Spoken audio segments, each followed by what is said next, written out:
अस्सलाम वालेकुम नाज़रीन, welcome to the mid day show. और ईद की ढेरों खुशियां आप सबको मुबारक हो। मैं हूं आपके साथ लबीबा तैमूर और मेरा साथ दे रहे हैं काशिफ बशीर खान साहब। जी अस्सलाम वालेकुम सर, कैसी आपकी ईद? अल्लाह का शुक्र, आप ईद तो अच्छी गुजरी, आपको भी और हमारे व्यूअर्स को भी ईद मुबारक। तो होप कि आपकी भी ईद अच्छी गुजरी होगी। लेकिन आपको तो मैं स्क्रीन पे देखता रहा हूँ कल। हाँ, बस एक छुट्टी मिली थी। आपको पता है काम काम काम, हम दिन रात करें, हम काम वाला हमारा सिलसिला स्टार्ट होता है। तो अब काम के बगैर तो हम लोग को अब आदत होगी भी, हमारी ज्यादातर ईद जो है ना यहाँ ना गुजरे तो हमें लगता है शायद अधूरी है ईद। वैसे भी मैं समझता हूँ कि जितनी टेंशन इस वक्त पाकिस्तान में है, पॉलिटिकल केओस है और इकोनॉमी का कोलैप्स है, तो उसमें गो के वो ईद की खुशियां मुझे नजर नहीं लोगों में आई। बड़ा अनफॉर्चुनेट है। नहीं, लेकिन बहुत से लोगों ने इसमें से निकालने की कोशिश की है। लेकिन फिर भी जाहिर है कि थोड़ा सा साय ऑफ रिलीफ जो है वो आवाम के लिए जरूर होता है कि जो 4-5 दिन हैं तो उसमें थोड़ा सा उनको सुकून मिलता है। जी एग्जैक्टली। अच्छा नाज़रीन, गो के ये वीक का जो है पहला दिन होता है, लेकिन ये कि है तो हम सारों को छुट्टी ही, मतलब पूरे पाकिस्तान को छुट्टी ही है, लेकिन जो सियासी मामलात है ना उनमें कहीं किसी को छुट्टी नहीं मिलती है। कहीं ना कहीं दावे नज़र आ जाते हैं, कहीं ना कहीं ऑडियो लीक्स आ जाती हैं, कहीं ना कहीं कुछ ना कुछ होता रहता है।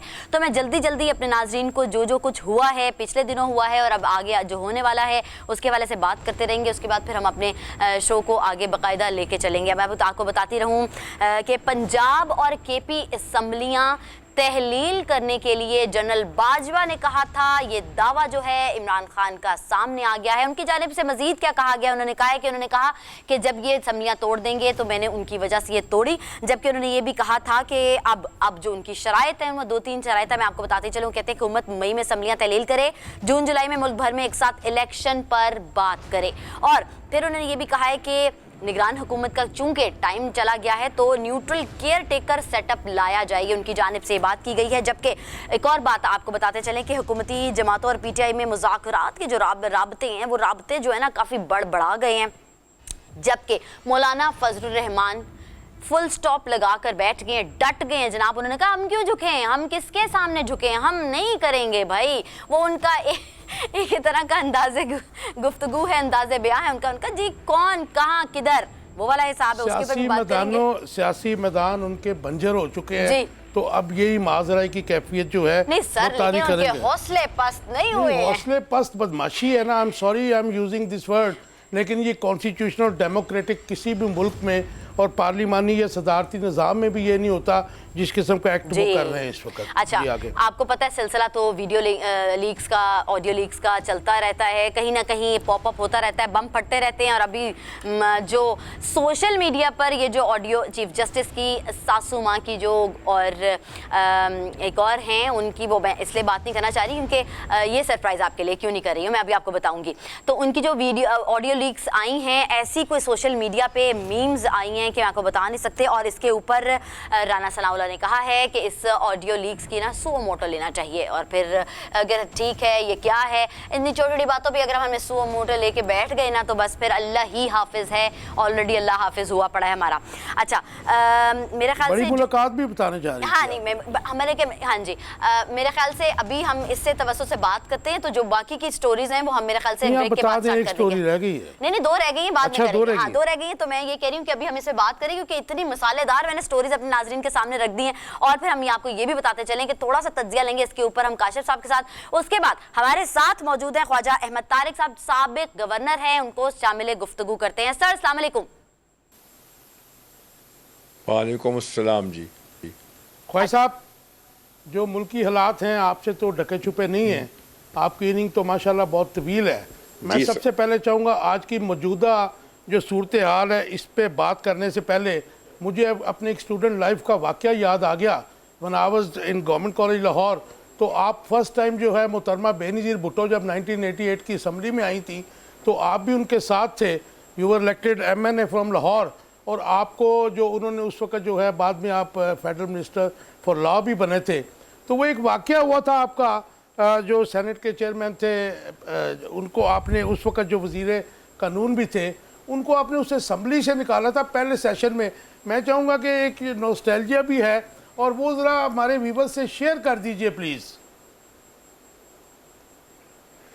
वसीम सज्जाद की बात कर रहा हूँ। एक पुरानी बात हो गई है, मेरे वो वसीम मेरा सज्जाद मेरा बड़ा दोस्त भी था, तो वो हम बैठे हुए थे, तो आपको याद होगा कि ट्रेडिशन ये थी कि जब तक स्पीकर का इंतखाब नहीं होता तो चीफ इलेक्शन कमिश्नर जो उस ज़माने के थे जस्टिस नुसरत, वो प्रिजाइड कर रहे थे। जी जी। तो मुझे वो एतजाद आसन साहब ने कहा कि there is a stranger in the house. तो मैंने पीछे देखा तो वो वसीम सज्जाद साहब बैठे हुए थे। तो मैंने उठ के ये अज़रा मजाक ही कहा कि जस्टिस नुसरत साहब को कि जनाब चेयरमैन साहब, इस हाउस में एक अजनबी बैठा हुआ है, तो क्या अजनबी को आने की इजाज़त है हाउस में कि नहीं है? उस पे जस्टिस नुसरत ने वसीम सज्जाद को कहा कि आप हाउस से बाहर चले जाएं। तो ये इस पे ये वाक़या उस वक़्त का है, आज से कोई 40 बरस पहले की बात है। ये 1988 आपने आज याद दिलाया है और पुरानी यादें ताज़ा करती हैं। लेकिन ख्वाजा साहब, उसके आपके इस जुमले के बाद जो बाद में गवर्नमेंट्स आई पीपल्स पार्टी की ओपोनेंट, वो जाहिर है कि उनको स्पीयर हेड बाय मियां नवाज शरीफ एंड कंपनी, उन्होंने उनको सियासी कैरियर को बड़ा बूस्ट दिया, उनको सदर पाकिस्तान तक भी पहुंचा दिया, सेनेटर भी बनाया, फिर सेनेट का चेयरमैन भी बनाया। मैं समझता हूं कि उनको पॉलिटिकल लीडर बनाने में आपका हाथ था। वो मेरा दोस्त है जी, मेरा भाई है। अगर मेरी इस फिक्रे से और मेरे इस अमल से अगर उनको इतनी तरक्की मिली है तो मुझे भी खुशी है। और हमारे आज भी तल्लुकात भाइयों जैसे हैं और इंशाल्लाह ताला भाइयों जैसे रहेंगे। और अगर मियां नवाज शरीफ साहब ने उनको ये, तो बहुत बहुत खुशी की बात। अच्छा काश साहब, क्योंकि जब मैंने ऑडियो लीक का जिक्र किया तो उससे पहले मैंने अपने नाज़रीन को ये कहा था कि मैंने सरप्राइज रखा है, तो मैं ये बताना चाह रही हूँ कि एक तो वो चीफ जस्टिस उमर अता बंदयाल साहब की सासू माँ हैं, दूसरी जो हैं वो ख्वाजा साहब की अहलिया हैं और हमारे साथ ही मौजूद हैं। काशिफ साहब पूछें और मैं भी पूछना चाहूँगी। भी बता दूँ अपने व्यूवर्स को कि ख्वाजा साहब की जो अहलिया हैं वो 1985 में डायरेक्ट इलेक्शंस लाहौर के शुमाली जो इलाका है उससे MNA भी मुंतखब हुई थी, राफिया तारिक रहीम। गवर्नर साहब, सबक गवर्नर साहब तईद करेंगे। भाई साहब ऐसे ही है ना जी? जी बिल्कुल, राफिया तारिक MNA थी 1985। Yes, I still remember. अच्छा मुझे ये बताइए ख्वाजा साहब कि ये जो ऑडियो आई है इसमें ऐसी क्या बात है कि जिस पे मीमीज भी बन रही हैं और इसके ऊपर जो है मरियम नवाज शरीफ साहबा भी ट्वीट कर रही हैं, जो आपने और ख्वाजा और जो आपके वजीर दाखिला हैं उन्होंने कहा जी फॉरेंसिक करवाएं, और उसके बाद उन्होंने कहा सुओ मोटो लें। उसके बाद उन्होंने कहा कुछ लोग इनके कह रहे हैं जैसे तलाल चौधरी या ऐसे लोग हैं, वो कह रहे हैं जी रेजिग्नेशन आना चाहिए चीफ जस्टिस ऑफ पाकिस्तान का। Your take please. पहले तो मैं ये एक चीज़ बात करूं कि ये ऑडियो लीक पहले मुझे मुलव्वस करने की कोशिश की गई कि साकिब निसार के साथ मैं कोई बात कर रहा था। जी। अगर वो आप ऑडियो लीक्स देखें तो वहाँ पे मरियम नवाज का नाम भी नहीं लिया गया। जी। वो किसी और कॉन्टेस्ट में कही गई और उसको मरियम नवाज साहबा ने और बाकी मुस्लिम लीग लीडरों ने अब ये उससे अखज़ किया कि मैं मरियम नवाज की बात कर रहा था। तो मुझे तो खुद समझ नहीं आती कि ये अपने ऊपर क्यों लेना चाहते हैं। अगर मैं तो जी एक सीधी बात करता हूँ, ना मैंने कभी बात छुपाई है, और आपको पता है कि मेरा करियर भी यह है कि मैं चाहे असेंबली में हूँ, चाहे मैं अदालत में हूँ, यहाँ कहीं और हूँ, मैं बात करता हूँ सीधी और स्ट्रेट फॉरवर्ड। मैं बात करता हूँ आइन की और मैं बात करता हूँ कानून की। 1988 के बाद जब पंजाब और 88 के बाद मैंने हमेशा जब बेनज़ीर साहब के साथ था, मैंने कई प्रेस कॉन्फ्रेंसें की, सलमान तसीर के साथ मिलके, फारूक लगारी के साथ मिलके, बाद में करूंगा जो भी करता हूं बिल्कुल स्ट्रेट फॉरवर्ड करता हूं। अब आपने बात की है राफिया तारिक की और उमर बंदयाल साहब की सास की। देखिए हमारे अजहर नून साहब की जिनकी बेगम है, हमारे उनके साथ तल्लुकात आज से नहीं 70 साल से हैं। ओके, ये एक भाईचारा है, दोस्ती है, प्यार और मोहब्बत का रिश्ता है। और अगर मेरी बीवी ने उमर बंदयाल साहब को कोई दुआ दी है और ये दुआ दी है कि अल्लाह आपको खुश रखे और आप आइन के साथ चलें, कानून के साथ चलें, तो मुझे ये समझ नहीं आ रही कि राना साहब को या उनके जो तलाल साहब हैं उनको प्रॉब्लम क्या है। क्या राफिया तारिक ने ये कहा कि केस डिसाइड कर दिया जाए? क्या कि मेरा कोई जाती केस अदालत में था? और सोच तो मुझे ये आता है कि अहमद खान साहब एक वकील हैं, जानने वाले हैं, मेरे बहुत अच्छी तरह मुझे जानते हैं। उनको उन्होंने कोई कोड ऑफ कॉन्डक्ट की बात की है, उन्हें कहिए कि जरा पहले पढ़ लीजिए, क्या कोई ऐसा केस मेरा वहां मौजूद था उमर बंदयाल साहब के साथ जिसमें राफिया तारिक साहब ने कहा हो कि वो केस मेरे हक में कर दिया जाए। अच्छा, क्या लेकिन ख्वाजा कोई साहब ऐसी मसला चीज़ ये है कि थी? आपकी अगर लाइकिंग्स जो उमर बंदयाल के- डिसलाइकिंग्स होती हैं आपकी पार्टीज के साथ, वो अपनी जगह पर होती हैं। अब किसी को दुआ देना या कोई बात करना, उसके ऊपर इतना वबाल खड़ा करना, कोई मंतक समझ नहीं आती इस बात की। मंतक एक ही है, मंतक एक ही है कि इनको प्रॉब्लम ये पड़ी हुई है कि ये इलेक्शन से भागना चाहते हैं। अच्छा, ये जो इलेक्शन कानून और आइन के मुताबिक होना है, आप अगर आर्टिकल 224 देखें तो उसमें बिल्कुल वाज़े है कि 90 दिन के बाद इलेक्शन होने ही है। इनको प्रॉब्लम ये है कि 90 दिन के बाद ये जो केयर टेकर गवर्नमेंट इन्होंने बनाई हुई है अपने मतलब की, इसका वजूद ख़त्म हो चुका हुआ है। आइन में साफ लिखा है कि जो है सॉवरेंटी है वो इलेक्टेड रिप्रेजेंटेटिव के पास है। Chosen ये representatives केयर टेकर के पास, गवर्नमेंट जो बिल्कुल है ये आर्टिकल 2A के तहत भी नहीं चल सकती और ये साहब- चैलेंज भी होगी अदालत में। ख्वाजा साहब पिछले इनको 1-2 प्रॉब्लम माह ये से पड़ी हुई है कि ये इलेक्शन से भागना चाहते हैं और हर भाई साहब, किस्म का एक- जवाब बनाना चाहते हैं। पिछले 1-2 माह से आप जो है आपको निशाना बनाया जा रहा है, तो मेरे ख्याल में तो ये वही पुरानी जंग तो नहीं है जब मुहतरमा बेनज़ीर भुट्टो प्राइम मिनिस्टर थी और आप federal minister for law and justice थे, और मियां नवाज शरीफ लाहौर में जब थे वजीर आला पंजाब, तो ये प्रोटोकॉल भी नहीं देते थे और अब्यूसिव लैंग्वेज थी। तो उस वक्त आप बड़े आउटस्पोकन थे अगेंस्ट शरीफ फैमिली। ये उस वक्त का बदला तो नहीं लिया जा रहा इससे आपसे इस वक्त? ये तो जी आप मियाँ साहब से पूछें। मैं आपको एक और बात बताना चाहता हूँ। आज से कुछ महीने पहले मुझे ऑफ़र की गई कि मरियम नवाज़ के ख़िलाफ़ जो केस है इस्लामाबाद हाई कोर्ट में, जहाँ उनको सज़ा हुई थी और उन्होंने अपील की हुई थी, वो उन्होंने कहा कि वो केस आप करें। मैंने वो केस वापस कर दिया था। अच्छा, मरियम और नवाज मुझे शरीफ ने बड़ी आपको खुशी वकील ये करना थी चाहा कि था। मियां साहब ने मुझे फ़ोन भी किया लंदन से जी। और शुक्रिया भी अदा किया कि आपने केस वापस कर दिया है। देखिए, मैं कानून के मुताबिक चलता हूँ। मैं ये समझता था कि वो केस गलत है, उसमें एविडेंस नहीं है, इसलिए मैंने वापस कर दिया।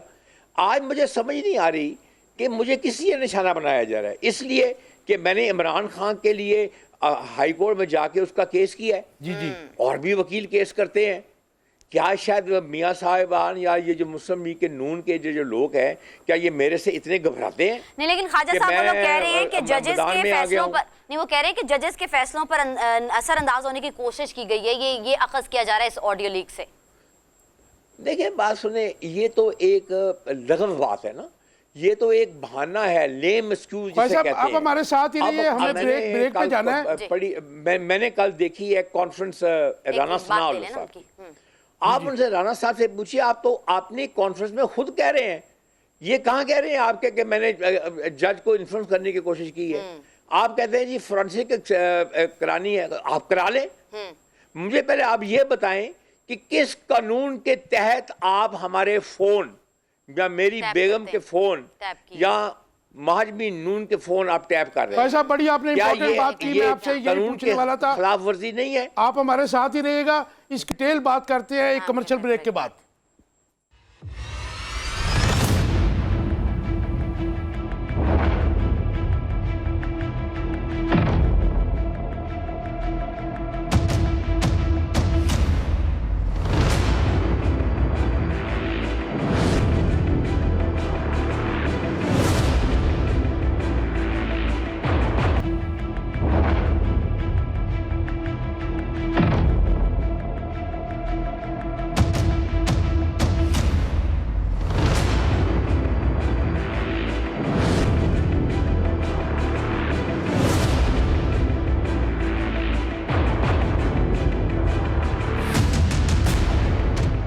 वेलकम बैक नाजरीन। आपको बताते चलें कि ख्वाजा अहमद तारिक साहब हमारे साथ साबिक गवर्नर मौजूद हैं। उनसे बात हो रही थी ऑडियो लीक्स के हवाले से और उसी को सिलसिला जो है आगे बढ़ाते हुए ख्वाजा साहब, राना सनाउल्लाह कहते हैं जनाब के ये जो ऑडियो लीक है इस पर हर पाकिस्तानी तशवीश में मुब्तला है कि भाई जी सियासत जो है ना, अब वो घर की जो बेगमात हैं और जो सास हैं वो करेंगी। आप क्या कहेंगे इस पर?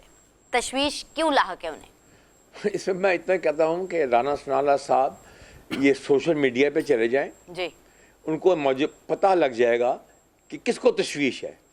ये तशवीश मेरे ख्याल में राना सनाउल्लाह साहब को होगी, या चंद वो लोग जो आज भी शायद मुस्लिम लीग नून के साथ हैं। अवाम ये जान चुकी है, समझ चुकी है कि ये सब बहाने हैं, भागना चाहते हैं, इलेक्शन से कराना नहीं चाहते, कभी एक बहाना कभी दूसरा बहाना। एक ऐसी ऑडियो लीक जो दो बुजुर्ग खवातीन के दरमियान है, उसको एक बहाना बनाना चाहते हैं। ख्वाहिश साहब आप जरा उस ऑडियो लीक्स को सुने तो सही। जी सुनाए।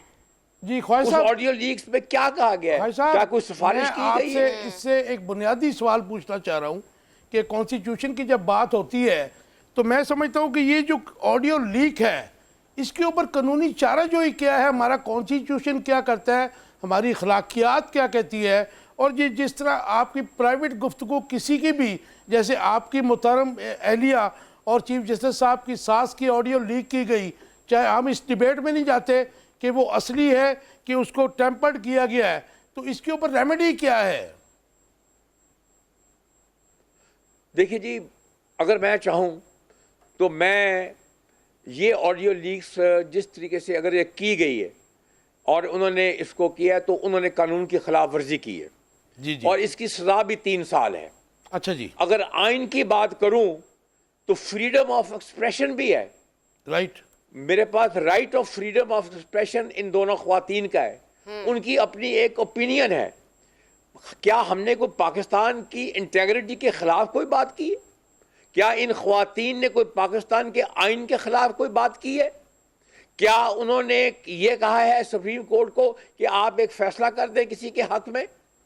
ये सारे राना सनाउल्लाह साहब हैं या मरियम साहबा ने जो बात की है, फिर मैंने एक बात सुनी है, वो तारड़ साहब हैं, शायद उनको तो कानून को और आइन को शायद उन्होंने पढ़ा ही नहीं है। अताउल्लाह ताड़ा ना। अगर वो आ जाए मेरे सामने तो मैं उनको आइन भी पढ़ा देता हूँ, फंडामेंटल राइट्स भी पढ़ा देता हूँ, और आइन की जो शिक्के हैं वो भी बता देता हूँ। ख्वाहिश साहब, आपका मुझे उनका मुकाबला बनता नहीं बात है जो मैं कहता हूँ जी, फिर वो उन्हें कहिए कि आप अपने कोई एक्सपर्ट ले आए मेरे सामने ताकि मैं उनके साथ बात कर लूँ। ख्वाहिश साहब, मुझे ये किसी बता से किसी को दीजिए, ले आए। मुझे ये बता दिए कि किसी भी ऑडियो या वीडियो लीक का जो अदालत है उसको कितना मोतबर जानती है? सब मैं कहता हूं कि राणा साहब में अगर हिम्मत है या तारड़ साहब में हिम्मत है तो आइए ले चलते हैं किसी अदालत में, फैसला वहां हो जाएगा, दूध का दूध पानी का पानी हो जाएगा। जी वो बात तो ठीक है। एक सियासी खेल, ये एक मैं बताऊं आपको, सीधी बात बताता हूं, जी जी। ये एक सियासी चीज बनाना चाहते हैं। इनका और कोई नहीं है, इनके पास कोई परफॉर्मेंस नहीं है। इनकी 1 साल की परफॉर्मेंस देखिए, इन्होंने इस मुल्क का क्या हाल किया है। ख्वाहिश साहब, मेरा जो इक़्तिसादी सवाल तौर था पे वो क्या बीच में हाल रह किया गया। है। आपकी बात से मैं एग्री करता हूं, लेकिन मैं ये जानना चाह रहा हूं कि जो मॉडर्न एजेस में, बल्कि मॉडर्न ये कुछ दिनों में या महीनों में या 1 साल में ये जो ऑडियो लीक्स और वीडियो लीक्स का एक तमाशा शुरू हुआ, स्पेशली पाकिस्तान में, कोर्ट्स जो हैं, अदालतें इन ऑडियोज या वीडियोज को कितना मोतबर जानती हैं एज ए एविडेंस या गवाही? I mean, कितनी अहमियत है इनकी, आप ये कहना चाह रहे हैं? मेरे ख्याल में जी ये अदालतें जो है, मेरे जहाँ मैं अपने आप समझता हूँ कि इनकी कोई वैल्यू नहीं होगी। तो ये तो राई का पहाड़ बनाया जा रहा है, ये तो फिर पॉलिटिकल गेन्स के लिए सब कुछ तमाशा लगाया जा रहा है जी। Purely political. और मैं इनको वार्न करना चाहता हूँ कि ये आप मेरे साथ आपने ये पंजाबी लफ्ज़ है पंगा लेना, आप मेरे साथ ये ले रहे हैं तो फिर इसका जो जवाब मैं दूंगा वो ज़्यादा सख्त हो जाएगा। आपके साथ मैं सख्ती में नहीं कर रहा। अगर फिर मैं राणा साहब को जवाब देना शुरू किया, मैंने पोल इनके खोलने शुरू किए, तो फिर वो मैं एक ऐसी हद तक ले जाऊंगा कि इनको मुंह छुपाने की जगह नहीं मिलेगी। ऐसा लेट 80s और मैं कानून भी जानता हूँ, 90s में हम आपको सियासत भी जानता हूँ, मेरा मुंह बंद ही रहने दे तो बेहतर है। आप जो जवाबात देते थे मियां नवाज शरीफ को लेट 80s में और अर्ली 90s में, आई स्टिल रिमेंबर कि वो बहुत सख्त हुआ करते थे। ख्वाहिश साहब, मुझे ये बताइए कि इस वक्त जो पोजीशन है, अदलिया और मुकन्नना को आमने सामने ला के खड़ा कर दिया गया और दूसरी तरफ बात की जाती है पार्लियामेंट इज सुप्रीम। अब मेरा आपसे बुनियादी सवाल है, क्योंकि आप बहुत बड़े ज्यूरिस्ट भी हैं, आई रेट यू वेरी हाई, तो मुझे ये बताइए कि क्या जो पार्लियामेंट अधूरी हो, स्पेशली कौमी असम्बली, आप उसे सुप्रीम कैसे कर सकते हैं, और उसकी बनाई गई कानून साजी को आप क्या कहते हैं? देखिए सर, सुप्रीमेसी किस चीज़ की है? सुप्रीमेसी पाकिस्तान में आइन की है। राइट। आइन में पार्लियामेंट का एक रोल है, जुडिशरी का एक रोल है जी। और ये जो पार्लियामेंट आपके पास है, अब मुझे बताइए इस पार्लियामेंट की क्या हैसियत है जिसमें आपने 20-25 बंदे तरीके इंसाफ के गैर कानूनी तौर पे, गैर अखलाकी तौर पे ऑपोजिशन बना के रखे हुए हैं। आप ये बताइए कि ये ऐसी पार्लियामेंट जिसमें नियरली 48% लोग बाहर बैठे हुए हैं, आप हीलो बहाने से उनको अंदर भी नहीं आने देते, तो इस पार्लियामेंट की हैसियत क्या है? तो ख्वाहिश साहब आपकी बात से मैं क्या एग्री ये करता हूं, लेकिन पार्लियामेंट ये पाकिस्तान को 24-25 बंदे, रिप्रेजेंट करती है? ये 24-25 बंदे जो हैं, इन पे तो डिफेक्शन लॉ अप्लाई होना चाहिए था, लेकिन फिर ये हमारे लेक्यूनास नहीं है कॉन्स्टिट्यूशन के कि they are still sitting there, और उनमें से ऑपोजिशन लीडर भी राजा रियाज को बनाया गया। जी जी आप देखिए ना जी, अब राजा रियाज साहब ने उनकी जो आखिरी स्पीच है, उसी राजा रियाज में जिस पे वो डिपेंड करते हैं, उसी ने इनको कह दिया है कि आप कानून के खिलाफ जा रहे हैं। वो अब जब तक वो आप उनकी बात मानते जाएंगे, वो आपके साथ रहेंगे। गुलाबी जब आप पंजाबी में उनकी कहा, बात नहीं गुलाबी मानेंगे, उर्दू तो कहते वो हैं। आपके खिलाफ बयान भी दे देंगे। Exactly. मैं इस पार्लियामेंट को रिप्रेजेंटेटिव नहीं समझता।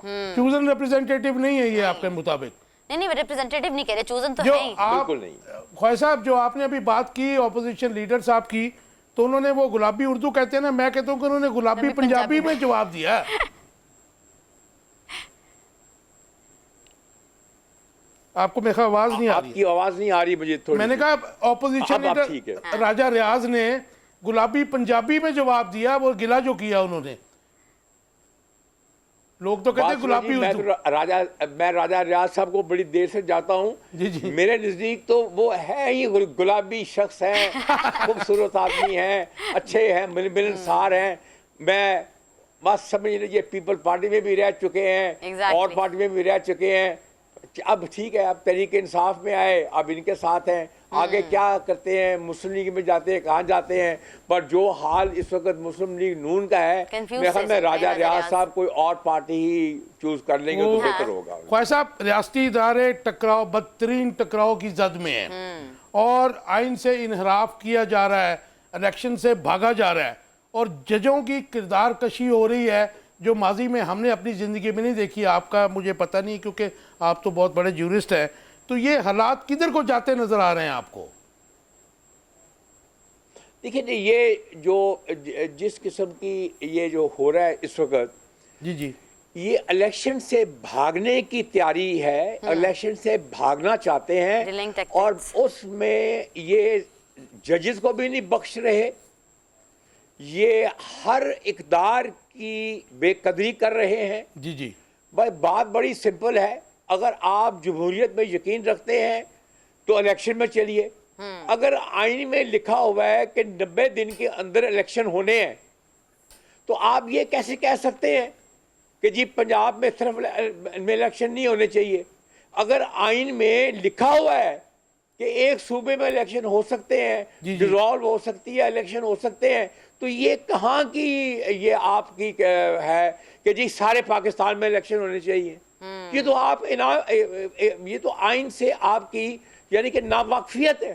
ख्वाहिश साहब, इलेक्शन एक सूबे में हो सकते हैं, 2 सूबे में हो सकते हैं, और ये कहना कि नहीं तमाम इलेक्शन इकट्ठे होने चाहिए, ये भागने की दौड़ है। ख्वाहिश साहब, ये इलेक्शन से भाग रहे हैं। इलेक्शन में आए, अगर इनके पास वोट है तो ले लें, नहीं वोट है तो जिसके पास वोट है उसको वो दें। ख्वाहिश साहब, इत्तेहादी जो पार्टियां हैं, बल्कि उनके वुज़रा भी जो हैं, मुताबिक ख्वाहिश साहब, इत्तेहादी पार्टियों के इवन वुज़रा भी और उनके रिप्रेजेंटेटिव भी, JUI भी, फजल रहमान भी, वो उनका एक मौक़िफ़ ये भी है, बल्कि गवर्नर जो है KPK के, वो भी कहते हैं कि जी 90 डेज में ठीक है बाइंडिंग होगी, लेकिन 90 डेज तो गुजर चुके हैं, तो अब तो जब मर्जी इलेक्शन करवा दें हम। नहीं, ये गलत बात है, वो गलत बात कर रहे हैं। देखिए 90 डेज अगर गुजर भी जाए हैं, आपके पास प्रोविजन है 254 की भी है, आपके पास आइन में ये है, अगर 90 डेज के बाद किसी वजह से आगे गुजर गए हैं, इसका मतलब ये नहीं है कि इलेक्शन इनडेफिनेटली हो गए हैं। इसका मतलब है कि अगर अगस्त में नेशनल असेंबली अपनी मुद्दत पूरी करती है, तो या तो आप उसकी मुद्दत को बढ़ाएंगे बाय यूजिंग आर्टिकल 232 या 234, जी। मगर वो भी एक मुद्दत के लिए है। तो इसका मतलब ये है कि आप अगर इलेक्शन नहीं कराए तो 4-5 साल इलेक्शन नहीं कराएंगे। ख्वाहिश साहब, बड़ा इंपॉर्टेंट तो क्वेश्चन गैर आपसे मैं जमहूरी- लीगल पूछने लगा हूँ, कॉन्स्टिट्यूशनल क्वेश्चन है कि 90 डेज के लिए केयर टेकर गवर्नमेंट बनी केपीके में और पंजाब में। हाँ जी। आज मेरे ख्याल में आज हो चुकी है या हो जाएगी, उनका टेन्योर 90 डेज का खत्म हो गया। हाँ जी। मैं आपसे ये पूछना चाह रहा हूँ कि निगरान हुकूमतें, मेरे नजदीक इनकी कोई हैसियत नहीं है। अच्छा, मेरे नजदीक इनकी कोई हैसियत नहीं है। ये इनकी मुद्दत खत्म हो चुकी है, ये मुद्दत बढ़ाई नहीं जा सकती, और इसके ऊपर भी मैं समझता हूं कि सुप्रीम कोर्ट में बहुत जल्द एक पिटीशन फाइल की तो जाएगी। ख्वाहिश साहब, अगर 2-4-5 दिन बाद पिटीशन फाइल होती है तो उससे उतने दिनों का जो इनके सारा एक्ट होगा, जिसमें माली मामलात भी होते हैं, दूसरे अहकामात भी होते हैं, तो उनका क्या बनेगा? सर होता यह है कि अगर इनको डिक्लेयर किया जाता है कि इनकी आईनी हैसियत कोई नहीं है, जी। तो क्योंकि जो चीजें हो चुकी होती हैं फिर उनको प्रोटेक्शन दी जाती है। प्रोटेक्शन दी जाती जैसे कि माजी में प्रोटेक्शन दी गई थी। आपको याद है कि जब मार्शल लॉ को डिक्लेयर किया गया कि ये गलत है, तो फिर आर्टिकल 270A लाया गया ताकि एक प्रोटेक्शन दी जाए। तो इनको भी इन चीजों को अब हम उनको वापस तो नहीं कर सकते, उनको भी प्रोटेक्शन दी जाएगी। ख्वाहिश साहब, लास्ट मेरा आपसे क्वेश्चन है, मुझे ये बता दीजिए, क्या अब आपको सुप्रीम कोर्ट का खैर प्रीजुडिस हो जाएगा, लेकिन ज़ाहिर है कि लीगल पोजीशन आप जानते हैं, कॉन्स्टिट्यूशनल पोजीशन आपसे बेहतर कोई नहीं जानता है, कि जो इस वक्त केओस है, पॉलिटिकल केओस में कहूँगा, उसमें आप क्या देखते हैं कि अगले माह में 14 मई को इलेक्शन होने जा रहे हैं? क्योंकि दूसरा ऑप्शन तो ये भी है कि फेडरल गवर्नमेंट जो है अपनी मरकज़ की गवर्नमेंट तोड़ दे और डेट पीछे ला के बामी जो है मुशावरत के साथ जो है डेट अनाउंस कर दी जाए। वो होता नजर नहीं आ रहा मुझे। सर इसमें मैं इमरान खान साहब ने का मैं आज ही इंटरव्यू देख रहा था। जी। उन्होंने उन्हें एक अच्छी सी ऑफर की है। उन्होंने कहा है कि जी आप जुलाई के आखिर में आप इलेक्शन करा दें, मैं उसको मंजूर कर लूँगा, और आप बजट पास कर लें, क्योंकि हम ये भी नहीं चाहते कि बजट के बगैर रहें। देखिए अब आईनी पोजीशन ये है कि आप मई के एंड तक बजट पास कर लें, उसके बाद आपके पास ये मैंडेटरी है कि 54 दिन होने चाहिए एक इलेक्शन कराने के लिए। तो अगर आप एंड ऑफ मई तक और जून के पहले हफ्ते में भी तक अगर आप अपना बजट पास कर देते हैं, उसकी अपोजिशन कोई नहीं होगी, तो उसके 60 दिन के अंदर अंदर आप इलेक्शन करवा सकते हैं। और इसमें मुझे खुशी है इमरान खान साहब की, और ये इमरान खान साहब का शायद उनका कॉन्फिडेंस भी है कि आप बेशक 90 दिन ले लें, मगर जो आवाम की आवाज इस वक्त है। 1 लाइन आंसर दे दीजिए। रिलेटेड क्वेश्चन है, as a political leader, political worker, आपसे मैं ये सवाल कर रहा हूँ कि आपको पूरे पाकिस्तान में जो एक विनिंग स्प्री होती है, जो विनिंग वेव होती है, क्योंकि आप मोहतरमा बेनज़ीर भुट्टो के भी पास रहे, आपने तो वो सारा इक़्तिदार देखा, आपने वो जो इक़्तिदार की हवाएं हैं उनको भी घूमते देखा, तो मैं आपसे ये पूछना चाह रहा हूँ कि इस वक्त जो विनिंग स्प्री है वो किस पॉलिटिकल पार्टी की फेवर में है? मैं सर आपको ये इसका जवाब दूंगा कि मैं 1970 का इलेक्शन भी देख चुका हूं, मैं उस इलेक्शन में बहुत मेरा हिस्सा था। मैं 1988 भी देखा है, 90 भी देखा है, हर चीज़ देखी है। इस वक्त जो इमरान खान साहब के पास सोसाइटी के हर सेक्टर जो है, चाहे वो गुलबर्ग है, चाहे वो कच्ची आबादी है, वो वोट इमरान खान के साथ जा रहा है। तो ये और मैं एज अ पॉलिटिकल एनालिस्ट, और जब मेरा तजर्बा है 50 साल 60 साल का, मैं यही देखता हूं कि ये एक क्लीन स्वीप है इमरान खान के लिए। तो ये बहुत ज्यादा गैर, और यही वजह है कि आज मुस्लिम लीग हेल और बहाने कर रही है, कभी इधर से भागती है, कभी उधर भागती है। और जी। ये इलेक्शन से भागना चाहती है। तो सर, ख्वाहिश साहब शुक्रिया, एक वन लाइन आंसर दे दीजिएगा।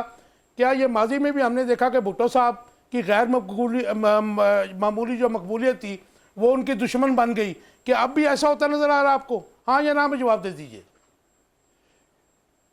जी मुझे नजर आ रहा है, नजर आ रहा है। थैंक यू मुझे वेरी नजर आ मच। रहा है। और मुझे ये भी नजर आ रहा है,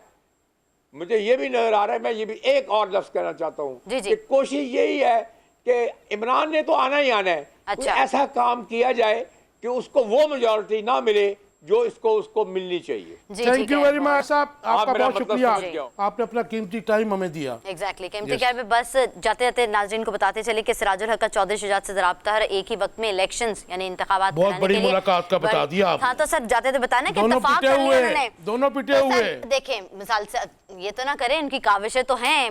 वो काविशें उधर खत्म हो गई जब उसने एक कहा एक टेबल दिन पे बैठ- इंतखाबात होने चाहिए। एक टेबल पे बैठने की ये तो काविशें तो इत्तेहादियों उनकी की है ना। इत्तेहादियों के मुंह की बात बोल दी हाँ और ख्वाजा देखिए- साहब ने। देखिए ये भी मैंने सिराजुल हक बताना है साहब कि ने। बिलावल भुट्टो ये भी बताना है कि बिलावल भुट्टो तंबी कर रहे हैं वो कि देखिए ये साजिश सब मत ड्रामा करें। हो रहा है कौम के साथ, मैं आपको बता दूं। ये नहीं मजाक लेकिन जो हो रहा है वो मैंने बताना तो है ही ना नाज़रीन। ये नहीं, था हमारा आपने आज बताया, का लेकिन मैंने आपको बता दिया ये है। था हमारा आज का प्रोग्राम।